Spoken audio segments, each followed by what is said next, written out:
Everyone, ఈరోజు మనం పొటాటోతో పునుగుల కూర తయారు చేసుకుందాం. పొటాటోతో పునుగుల కూర అనుకోకండి, పొటాటోతో పునుగుల కూరే. మా బాబు అయితే వెరైటీగా ఏదన్నా కావాలి మమ్మీ ఈరోజు అన్నాడు. వెరైటీగా ఉంటుంది కదా, ఈ టేస్ట్ మాత్రం అదుర్సండి, మళ్ళీ వదలరు. అసలు ఇంత టేస్టీగా ఉంటుందని తెలిస్తే ఈ బంగాళదుంపలు ఇన్ని రకాలుగా ఇలా తయారు చేసుకోవచ్చా అని చెప్పి ప్రతిరోజు ఇలాగే చేసుకోవాలనిపించే టేస్ట్తో చూసేద్దాం రండి. ముందుగా మనం ఉడకబెట్టుకున్న బంగాళదుంపలు తొక్క తీసి, మొక్కలు ఉంటాయి కదండి, మొత్తం పేస్ట్లా చేసుకుందాం. తొక్క తీసి పొట్టంతా తీసేసి ఉడకబెట్టేసుకున్నాయి. బాగా పేస్ట్లా అయితే తయారు చేసేసుకుందాం. అసలు ఏమి చిన్న చిన్న ముక్కలు కూడా ఉండకూడదండి. బాగా పీసుకేసుకొని తగినంత ఉప్పు, కారం, ఒక స్పూన్ అయితే కారం యాడ్ చేసుకున్నాను. క్వాంటిటీ మీకు సరిపడగా తీసుకోండి. ఒక స్పూను పసుపు, ఒక స్పూన్ గరం మసాలా,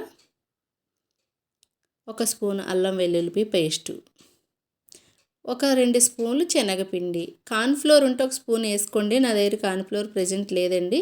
కొంచెం కొత్తిమీర, మొత్తం అన్నీ మిక్స్ చేసి కలిపేసుకోండి.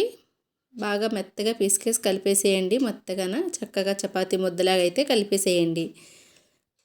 చూసారా, వెరైటీగా ఉంటుందండి, మళ్ళీ వదలాలనిపించదు. ఇది ఎప్పుడన్నా మీరు ట్రై చేసి చూడండి. చాలా ఈజీ కూడా అండి, చాలా సింపుల్గా చేసేసుకోవచ్చు. చిన్న చిన్న బాల్లా తీసుకొని చక్కగా మనకి చిన్న సైజు బాల్లా తీసుకొని అవి చక్కగా ఇలా చిన్న ప్రెస్ చేసుకొని మనం చక్కగా తలతల్లా మరుగుతున్న ఆయిల్లో అయితే యాడ్ చేసేద్దామండి. ఇలా బాల్లా తయారు చేసి చక్కగా చిన్నవి మనకి పునుకిల్లాగా తయారు చేసుకొని మరుగుతున్న ఆయిల్లో యాడ్ చేసేద్దాం. చూసారా, అన్నీ ఇలా యాడ్ చేసుకొని కొంచెం నెమ్మదిగా అయితే ఇలా కలిపేసుకుంటే ఒకసారి చక్కగా మంచి గోల్డెన్ కలర్లో చూసారా, చక్కగా లైట్ గోల్డెన్ కలర్ అయితే వచ్చేసాయి కదా. ఇలా గోల్డెన్ కలర్ వచ్చే వరకు మనం బాగా ఆయిల్లో అయితే డీప్ ఫ్రై చేసుకొని తీసి పక్కన పెట్టేసుకొని మిగతా ఉన్నాయన్నీ కూడా అలాగే యాడ్ చేసేద్దామండి. చాలా బాగుంటుందండి కూర అయితే. చక్కగా పునుగుల కూర వెరైటీగా ఉంటుంది. ఒక్కసారి అయితే చేసి పెట్టండి ఇలా మీ వాళ్ళకైతే. చాలా అంటే చాలా బాగుంటుంది. టేస్ట్ కూడా ఎంతో బాగుంటుందండి. కడాయి పెట్టి 2 స్పూన్లు ఆయిల్ వేసి ఉల్లిపాయ పేస్టు, ఓన్లీ ఉల్లిపాయ అండి, ఉల్లిపాయ పేస్ట్కి కచ్చాపిచ్చా ఉల్లిపాయ పేస్ట్ అయితే యాడ్ చేసుకున్నాం. పచ్చిమిరపకాయలు, తగినన్ని పచ్చిమిరపకాయలు యాడ్ చేసుకుందాం.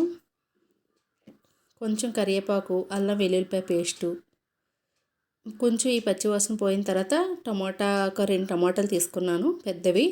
2 టమాటాలు మిక్సీ పట్టేసి అది కూడా యాడ్ చేసేసుకుందామండి. చక్కగా ఇలా కలుపుతూ ఉంటే సిమ్లో పెట్టి దగ్గరికి అయిపోతుంది కదా.